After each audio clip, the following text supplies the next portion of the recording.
हमको ठाकुर जी के उत्सव में इतना आनंद आता है, इतना रस आता है, इतना हर्ष उल्लास होता है। तो सोचो 5000 वर्ष पूर्व जब साक्षात श्री ठाकुर जी इस धरती पर अवतरे होंगे, जब आए होंगे गोकुल में, तो वो आनंद कैसा रहा होगा, क्या उसका शब्दों में वर्णन किया जा सकता है? वो शब्दों से परे है, शब्द मिलते नहीं हैं कि उस रस का कोई व्याख्यान कर दे।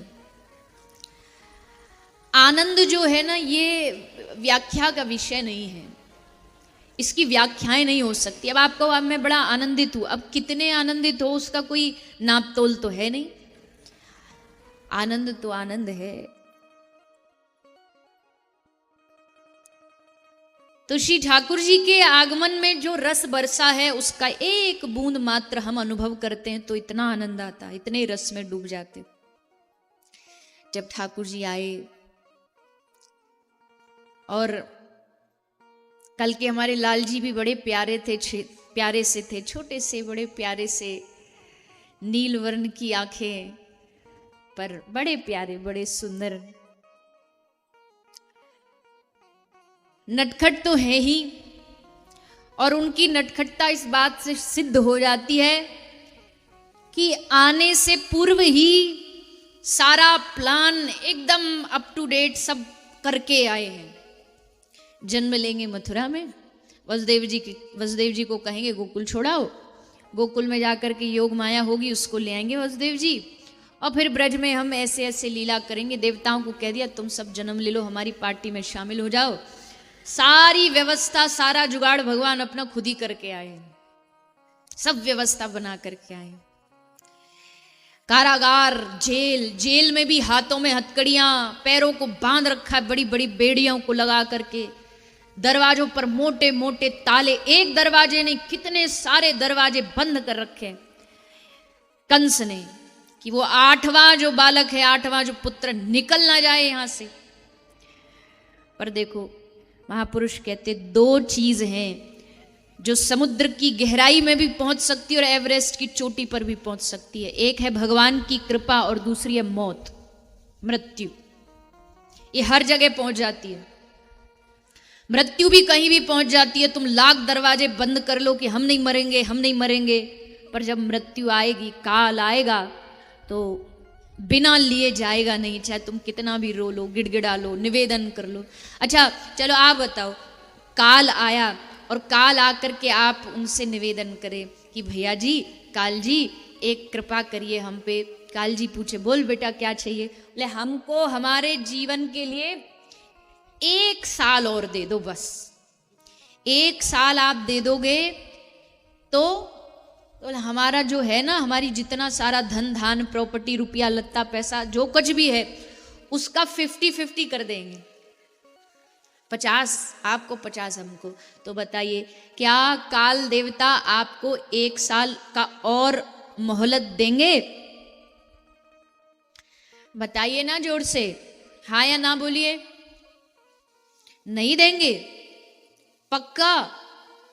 अच्छा चलो थोड़ा कम कर देते। काल जी एक काम करिए, आप हमको बस 1 महीना दे दीजिए, और चलो 50% से बढ़ा के 60 आपका 40 हमारा।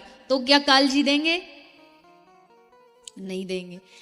अरे घटाते घटाते आप उनसे 1 पल भी मांगोगे ना, 1 क्षण मांग के कहोगे कि 100% आपका, सारा की सारा आपका, और 1 सेकंड एक्स्ट्रा दे दो तो क्या देंगे? इसका मतलब है कि इस काल से बचना, हमारा सारा जितना भी हमने जीवन भर कमाया है, वो सारी कमाई भी हमको 1 एक्स्ट्रा सेकंड नहीं दे सकती। तो फिर बात यह है कि जिसका जितना समय निश्चित है, उतने समय में ही हमको भगवान की प्राप्ति करने का प्रयास में जुट जाना चाहिए, कोशिश में लग जाना चाहिए। तो एक तो है मृत्यु, ये कहीं भी आ सकती है। हम इससे बचने का कितना भी प्रयास करें, लेकिन जब ठाकुर जी को जब जो कराना होता है, जहाँ जिसको ले जाना होता, वहाँ ठाकुर जी उसको ले ही जाते हैं। भगवान जो चाहे करा सकते हैं, ये बात हमने कई बार सुनी होगी कि भगवान जो चाहे करा सकते हैं। तो अब कई बार लोग इसका गलत उदाहरण देते हैं कि अगर भगवान ही सब कुछ करा सकते हैं तो फिर ये तो दुनिया में जितने क्राइम बढ़ रहे हैं, मृत्यु बढ़ रही है, चोरी चपाटी बढ़ रही है, सब भगवान ही करा रहे हैं, हम थोड़ी कर रहे हैं। तो ऐसे लोग जो तर्क देते हैं ना, एक महात्मा जी थे, उनका आश्रम था, तो आश्रम में उन्होंने थोड़ा नाज वाज बो रखा था, गेहूं बो रखे थे, कुछ सब्जियां बो रखी थी, तो गाय उसमें घुस गई खाने। तो जैसे गाय खाने घुसी तो महात्मा जी ने डंडा लेके उसको भगाने के लिए ऐसे थोड़ा हल्का डंडा मारा, पर वो थोड़ा गलत जगह लग गया, जिससे गाय की मृत्यु हो गई। अब मृत्यु हुई तो यमराज जी ने कहा कि तूने गोहत्या करी है। महात्मा को कहा कि आपने गोहत्या किया, आपको तो गोहत्या का पाप लगेगा। तो महात्मा जी ने अपना दिमाग लगाया और बोले कि नहीं नहीं, मैंने थोड़ी की है। किसने की है? बोले इस हाथ ने पाप किया, और हाथ का देवता इंद्र, तो फिर दंड तो इंद्र को मिलना चाहिए, हमने थोड़ी कुछ किया है। तो यमराज जी बोले बात तो सही कह रहा है। इंद्र के पास गए कि महाराज इंद्र, आपके पास एक भक्त आया, कह रहा है कि इंद्र महाराज को दंड मिलना चाहिए। इंद्र महाराज बोले अच्छा, बुद्धि लगा रहा है, चलो हम भी इसको घुमाते हैं। उसका हाथ पकड़ के, महात्मा जी का हाथ पकड़ के उसी के आश्रम में लेकर के आए, और इंद्र ने आकर के कहा आहा कितना सुंदर आश्रम है, कितने बढ़िया बढ़िया फल लगा रखे हैं, कितने बढ़िया बढ़िया चौका गोबर का लेप लगा रखा, इतना सुंदर आश्रम किसने बनाया? तो फटाक से बोले महात्मा जी मैंने बनाया। तो इंद्र बोला जब ये सुंदरता तूने बनाई, तेरे हाथ ने बनाई, तब तो तू नहीं बोला कि इंद्र देवता, हाथ के देवता इंद्र देवता ने बनाया। अगर ये तूने बनाई तो हत्या भी तूने करी। हम अपने बचाव के लिए भगवान को बड़ी जल्दी भी, भगवान की इच्छा के बिना तो पत्ता भी नहीं हिलता। इसलिए सारा जो दुनिया में पाप हो रहा है, इसका मतलब तो भगवान ही कर रहे। नहीं नहीं, भगवान स्पष्ट कहते हैं भगवत गीता में अर्जुन को, मैं ददामि बुद्धि योग, मैं क्या देता हूं? मैं बुद्धि देता हूं। उस बुद्धि का उपयोग कैसे करना है वो तू निर्णय करेगा, वो मैं निर्णय नहीं करूंगा। भगवान ने सारा की सारा जो भार है वो हम पे ही छोड़ दिया है। वो बीच में नहीं पढ़ते, बीच में बोलते नहीं। जैसे एग्जाम में एक एग्जामिनर चेकिंग पर, राउंड पर रहता है, पर बीच में बोलता कुछ नहीं है। गलत लिख दोगे तो भी कुछ नहीं बोलेगा, और सही लिख दोगे तो भी शाबाशी नहीं देगा, चुपचाप देखता रहेगा, घूमता रहेगा। लेकिन जब बाद में बारी आएगी उसकी चेक करने की, सारा हिसाब किताब पेपर, तब वो अपना पेन उठा के हिसाब देता है, नंबर देता है। तो वैसे ठाकुर जी तो बस बैठ के देखते हैं कि आप क्या कर रहे हो। उसके बाद जब हिसाब यानी फल देने की बारी आएगी, तब वो अपना हिसाब किताब चालू करेंगे। उससे पहले तो चुप है एकदम, आप जो करना चाहो करो। तो मृत्यु और भगवत कृपा, ये दो कहीं भी पहुंच जाती है। तो आज कारागार से भगवान ने सब व्यवस्था बनाई, हथकड़ियां खुल गई, बेड़ियां खुल गई, दरवाजे खुल गए। पहरेदार जो रोज ताक में बैठे रहते थे कि बालक होगा, 8वां बेटा होगा, बेटा, और जैसे बेटा हुआ सबको नींद आई और सब सो गए, गहरी निद्रा में सब सो गए। और वसुदेव जी बिना किसी रुकावट के ठाकुर जी को अपनी टोकरी में बिठा करके ले गए गोकुल। गोकुल में सुबह हुई, और सुबह भगवान श्री कृष्ण की बुआ, क्या नाम है? सुनंदा बुआ। भगवान की बुआ दो है, नंदा सुनंदा। तो सुनंदा आई हुई थी पहले से ही भाभी की देखभाल के लिए कि बालक होगा, बच्चा होगा। सुनंदा बुआ आई, और सुनंदा बुआ ने जैसे लाल जी को देखा, छत पर जाके जोर जोर से चिल्ला चिल्ला के सबको बधाई दे रही है। और वैसे भी कोई घर में उत्सव हो ना, शादी हो, ब्याह हो, बालक बच्चा हो, जो कुछ भी हो, उसमें सबसे हाई वॉल्यूम जिसकी रहती है ना, वो समझ जाना है लड़के की बुआ है। और भैया खुश क्यों ना हो, नेक भी तो बढ़िया मिलता है। इसलिए नेक की खुशी खुशी में खूब घूमती है, मचलती मचलती। और जानती है कि यशोदा और नंद बाबा तो इतने प्रेमी है कि सुनंदा ये कह देना ये घर हमको दे दो और तुम झोपड़ी में, तो तुरंत दे देंगे। पर प्रेम बहुत करती थी सुनंदा बुआ नंद यशोदा से। नंद यशोदा भी अपनी बहन को बड़ा प्रेम करते। आ गई थी देखभाल के लिए, दो दो माताएं थी देखभाल के लिए, एक सुनंदा बुआ, एक रोहिणी मैया। रोहिणी मैया श्री वसुदेव जी की जो दूसरी पत्नी है। दाऊ दादा का जन्म हो चुका है, बलराम जी का प्रागट्य हो चुका है, तो अपने बलराम को गोदी में लेकर के रोहिणी मैया भी बार बार चक्कर काट रही है, यशोदा को लाला भयो के ना भयो। रोहिणी मैया, सुनंदा बुआ, सारी गोपी सुबह से शाम तक गीत गाई हैं। सबको भविष्यवाणी हुई थी कि अष्टमी को बालक होगा, तो सब सुबह से ही बैठी थी ढोलक बाजा लेकर के, पर हुआ ही नहीं कुछ। नंद बाबा बार बार आते गौशाला में से, बाहर बैठ के माला कर रहे, प्रतीक्षा कर रहे। जो आता बाहर गोपी उससे पूछते भयो के ना भयो। गोपी बोलती बाबा अभी तो ना भयो। फिर कोई आता भयो के ना भयो। सब आकर के बताते। अंत में बाबा ने सोची कि अब तो प्रतीक्षा करना बेकार है, हम तो जा रहे हैं अपनी गौशाला में। बाबा चले गए गौशाला। गोपी भी बोली मैया सुबह ते गाते गाते गलो सूख गए, पर तोए लाला ना भयो, हम तो जा रही हैं अपने घर, जब है जाए तो न्यों तो भेज दीजिए, हम गीत गाने आ जाएंगे। गोपी चली गई। रोहिणी मैया बोली मैया हम भी थक गई हैं, सुबह से इतना मेहनत परिश्रम करते करते हमने, हम भी आराम कर ले। वो भी आराम करने चली गई। और रात 12 बजते बजते यशोदा मैया को भी आ गई निद्रा, और वो भी गहरी नींद में सो गई। और जब सारा जगत सो रहा था उस समय, अच्छा बताओ चोर कब आता है? सबरे गहरी निद्रा में हो तब चोर अपना आने का समय निर्धारित करता है, अब आते हैं। और आता भी कहाँ है? चोर कहाँ पाए जाएगा हमेशा? बोले जेल में। तो आए भी कारागार में, जेल में ही प्रकट भये।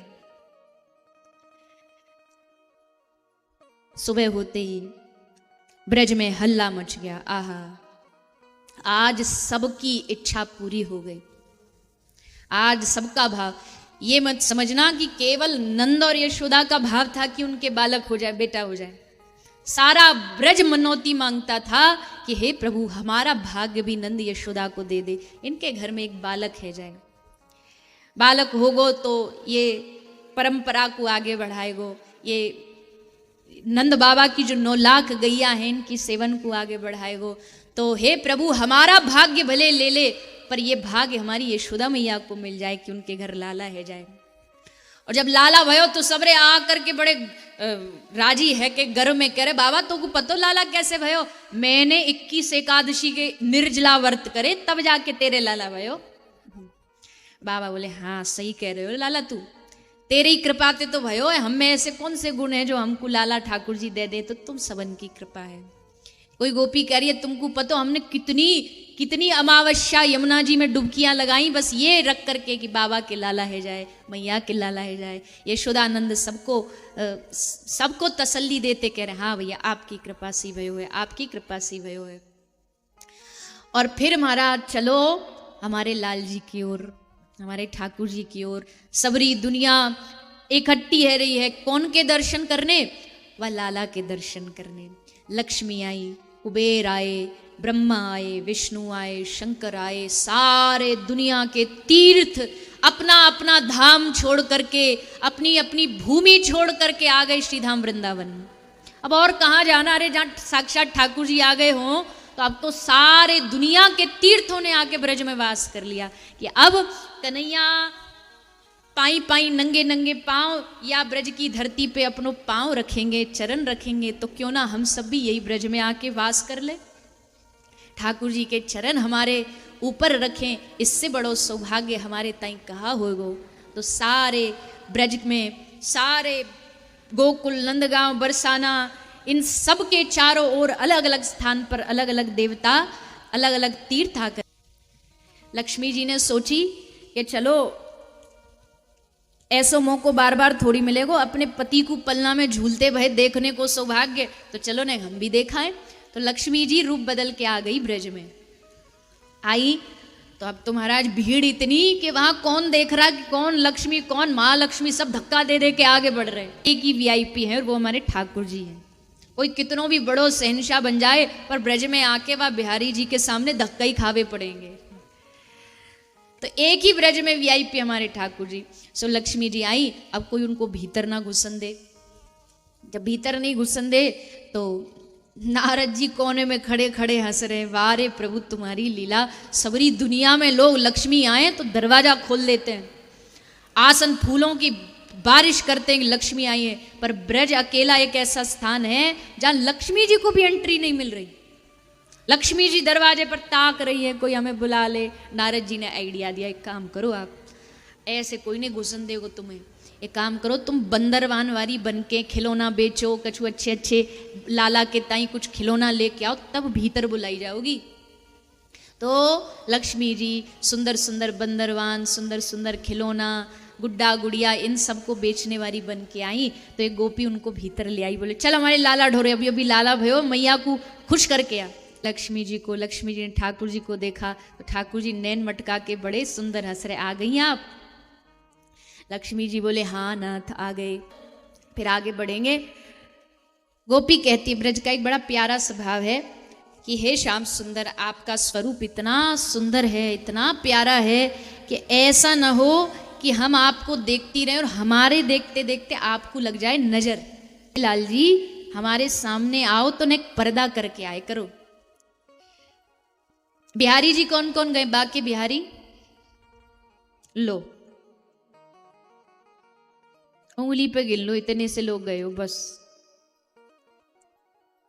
चलो अब कथा के बाद क्या पता वृंदावन जाने की लालसा जग जाए आपके हृदय में।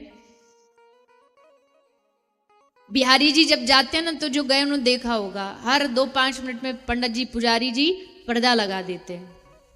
ने कितने आंख गढ़ेंगी वहां पे, नजर गढ़ेगी कि पर्दा।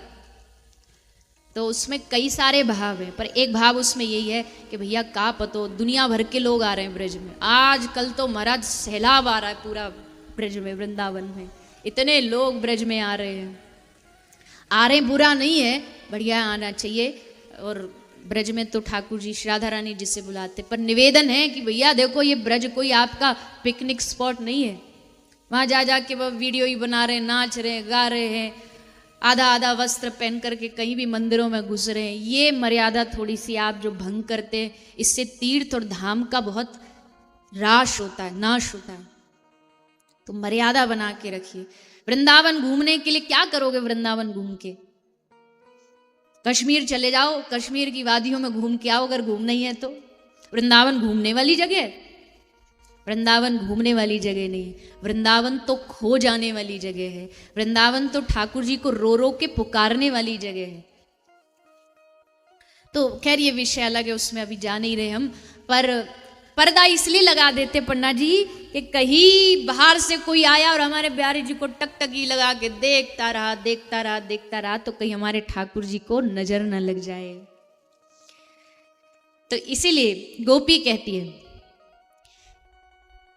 ओरे कान्हा तू आना चूनर डाल के रे नजर तो है लग जाएगी, नजर तो है लग जाएगी रे, नजर तो है लग जाएगी। ओरे कान्हा तू आना चूनर डाल के रे नजर तो है लग जाएगी।